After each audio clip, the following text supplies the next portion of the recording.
दोनों मित्रों को जीवन में पहली बार ऐसा साबिका पड़ा था कि सारा दिन बीत गया और खाने को एक तिनका भी न मिला। समझ में ही ना आता था ये स्वामी कैसा है। इससे तो गया फिर भी अच्छा था। यहाँ कई भैंसें थीं, कई बकरियां थीं, कई घोड़े थे, कई गधे थे, पर किसी के सामने चारा न था।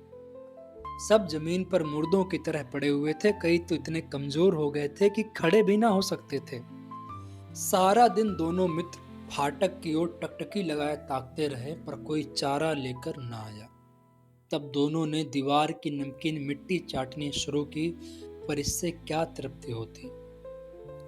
रात को भी जब कुछ भोजन न मिला तो हीरा के दिल में विद्रोह की ज्वाला दहक उठी। मोती से बोला, अब नहीं रहा जाता मोती। मोती ने सिर लटकाए हुए जवाब दिया, मुझे तो मालूम होता है कि प्राण निकल रहे हैं। इतनी जल्दी हिम्मत ना हारो भाई, हमें यहाँ से भागने का कोई उपाय निकालना चाहिए। आओ दीवार तोड़ डालें, मुझसे तो अब कुछ नहीं होगा। अरे बस इसी बूते पर अकड़ते थे, सारी अकड़ निकल गई। बाड़े की दीवार कच्ची थी। कच्ची थी मतलब मिट्टी की दीवार थी। हीरा मजबूत तो था ही, अपने नुकीले सींग दीवार पर गड़ा दिए और जोर से मारा। जब जोर से मारा तो मिट्टी का एक टुकड़ा निकल आया।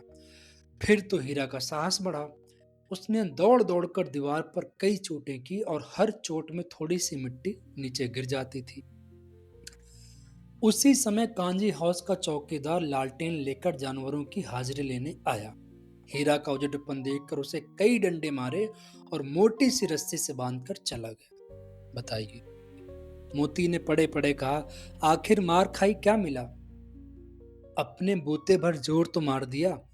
ऐसा जोर मारना किस काम का कि और बंधन में पड़ गए। जोर तो मारता ही रहूंगा, चाहे कितने ही बंधन पड़ते जाएं। हीरा ने कहा। जान से हाथ धोना पड़ेगा, मोती ने कहा। कुछ परवाह नहीं, यूं भी तो मरना ही है। सोचो दीवार टूट जाती तो कितनी जानें बच जाती। इतने भाई यहाँ बंद हैं, किसी की देह में जान नहीं है। 2-4 दिन यही हाल रहा तो सब के सब मर जाएंगे। हाँ ये बात तो है। अच्छा तो लाओ फिर मैं भी जोर लगाता हूँ, मोती ने कहा। मोती ने भी दीवार में उसी जगह सींग मारे। थोड़ी सी मिट्टी गिरी और ज्यादा हिम्मत बढ़ी। फिर तो वो दीवार में सींग लगाकर इस तरह जोर लगाने लगा मानो किसी प्रतिद्वंदी से लड़ाई कर रहा हो। आखिर कोई 2 घंटे की जोर आजमाई के बाद दीवार के ऊपर से लगभग एक हाथ गिर गई। उसने दूनी शक्ति से दोबारा धक्का मारा तो आधी दीवार गिर पड़ी। दीवार का गिरना था कि अधमरे से पड़े हुए जानवरों में एक नई उमंग पैदा हो गई। तीनों घोड़ियां सरपट भाग निकली, फिर बकरियां निकली, इसके बाद भैंसें भी खिसक गईं, पर गधे अभी तक ज्यों के त्यों खड़े थे। हीरा ने पूछा, तुम दोनों क्यों नहीं भाग जाते? एक गधे ने कहा, अब जो कहीं फिर से पकड़ लिए जाएं तो क्या दिक्कत है? अभी तो भागने का मौका है ना। हमें तो डर लगता है, हम यहीं पड़े रहेंगे, हम कहाँ जाएंगे बाहर। आधी रात से ऊपर जा चुकी थी। दोनों गधे अभी तक खड़े सोच रहे थे कि भागे या ना भागे, और मोती अपने मित्र की रस्सी तोड़ाने में लगा हुआ था। जब वो हार गया तो हीरा ने कहा, तुम जाओ, मुझे यहीं पड़ा रहने दो। भगवान ने चाहा तो दोबारा कहीं भेंट होगी। मोती ने आंखों में आंसू लाकर कहा, तुम मुझे इतना स्वार्थी समझते हो हीरा? हम और तुम इतने दिनों तक एक साथ रहे, आज तुम विपत्ति में पड़ गए तो मैं तुम्हें छोड़कर अलग हो जाऊं?